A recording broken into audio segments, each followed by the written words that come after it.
भारत के नागरिक की सुरक्षा, उसके सम्मान की सुरक्षा, इसके मानव अधिकार की सुरक्षा और निर्बल को रक्षण देने की व्यवस्था दूरबीन लेकर भी ढूंढे तो नहीं दिखाई पड़ती। मान्यवर, धाराओं के क्रम से भी ये इंगित हो जाता है, मां बेटी के साथ अत्याचार से बड़ा क्या गुनाह हो सकता है। परंतु मान्यवर, पहले ट्रेजरी के खजाने को लूटने का गुनाह, रेल की पटरियों को तोड़ने का गुनाह, अंग्रेज शासन के खिलाफ षड्यंत्र करने का गुनाह, इसकी प्रायोरिटी ऊपर थी, मानव हत्या की प्रायोरिटी और बहन बेटी के साथ अत्याचार की प्रायोरिटी बहुत नीचे, क्योंकि अंग्रेज शासन का ये उद्देश्य ही नहीं था।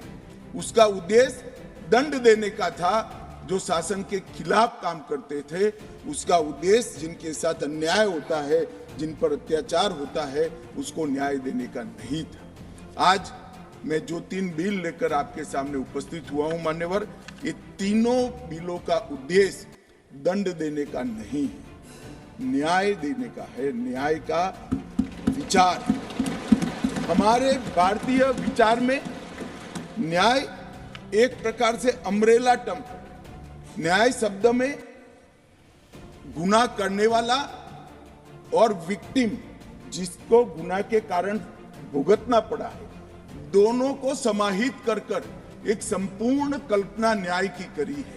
और ये नए कानूनों को मेरा सभी सदस्यों को अनुरोध है, आप ध्यान से पढ़ोगे तो भारतीय दर्शन के न्याय को हमने इसके अंदर स्थान दिया है। हमारे संविधान निर्माताओं ने भी राजनीतिक न्याय, आर्थिक न्याय और सामाजिक न्याय को बरकरार रखने की संविधान की गारंटी हमारे 140 करोड़ के देश को दी है।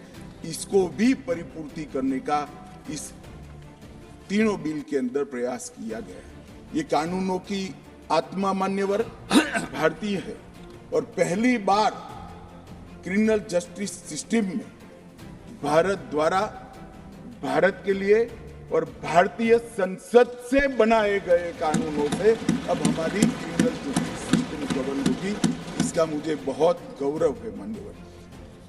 भारतीय न्याय संहिता के खंड 2 में डेफिनेशन दी है। डेफिनेशन के अंदर भी हमारी पौराणिक न्याय की जो कल्पना है, मैं मानता हूं समग्र विश्व के न्याय के जितने भी दर्शन है उसमें वो सबसे उदार चरित कल्पना है। वो उदार चरित कल्पना के आधार पर हमने सभी व्याख्याओं को लिया है। Gender, act, omission, movable property, ये सारी व्याख्याओं को हमारे यहाँ 10,000 से लेकर 5,000 साल पहले इस पर विचार भी हुआ है, उसको रेखांकित भी किया गया है। और आज मुझे लगता है जब ये एक्ट बनाने के लिए विचार विमर्श होता था, ढेर सारे लोगों से मैंने विचार विमर्श किया था। उस वक्त लैटिन कंसेप्ट को भी मैंने देखा है, रोमन कंसेप्ट को भी देखा है, आयरिश कंसेप्ट को भी देखा है और भारतीय न्याय के मूल विचारों को भी पढ़ा है मान्यवर।